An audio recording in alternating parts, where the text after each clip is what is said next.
always see this time period, you see everyone kind of portrayed as a certain way, and we really wanted to make sure that all of our characters enslaved and not had agency, and we got to see that they did love and cry and suffer and triumph and all those things.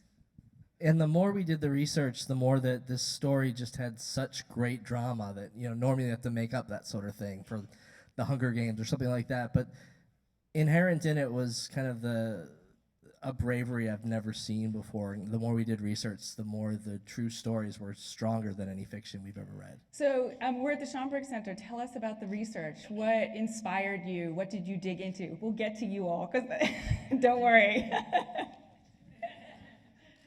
I mean, Misha turned me on to there were enslaved people narratives that people were recording at the Library of Congress.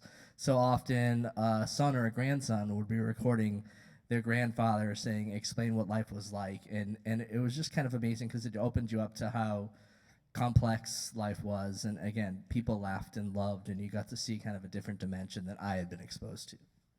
And how did you pitch it to the networks? I mean, what was that like? I have in my mind The Player, right?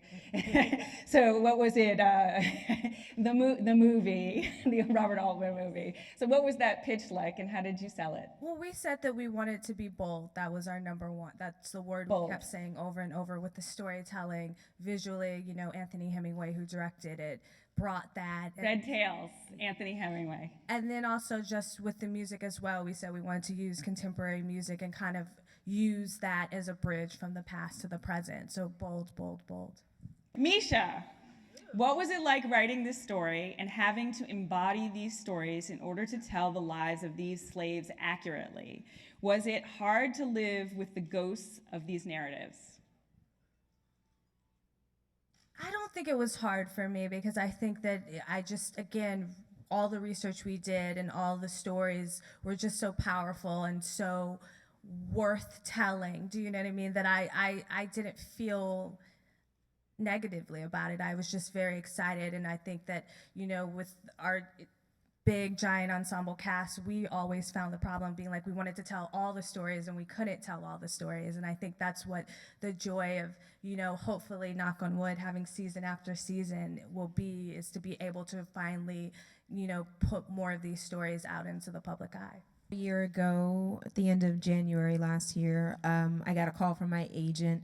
It was pilot season, and he was sending me a bunch of scripts. I had 2 or 3 offers that I was kind of considering, and he sent me the script, and he was like, Jurnee, this is one of the best pilots out there. And I got the description of what it was, and I was like, how are they going to do this as a TV show? And then when I read the first sentence, I read the first page and then finished the script, my mouth was open. And I immediately texted Anthony Hemingway, our director, and I was like, look, I'm Rosalie.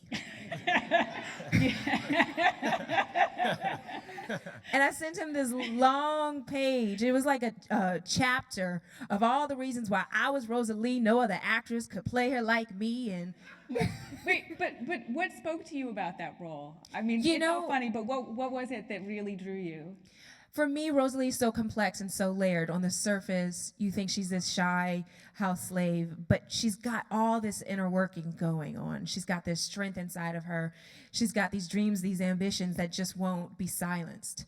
And placing that complex woman inside 1857, inside the environment and the restrictions of a plantation, was just so fascinating to explore. I had never seen our story told in a film or television show through the Underground Railroad. I'd never seen that story told in general, and I was like, wait, I had to Google it. And I saw, there's amazing documentaries and, smaller projects, but there had never been a major motion picture or television show about this side of our history, which is such a bold and heroic side. And for me, I wanted to be a part of telling that story, telling the story of those of us who did revolt, those of us who did resist, who did fight back, who had the guts and the courage to run.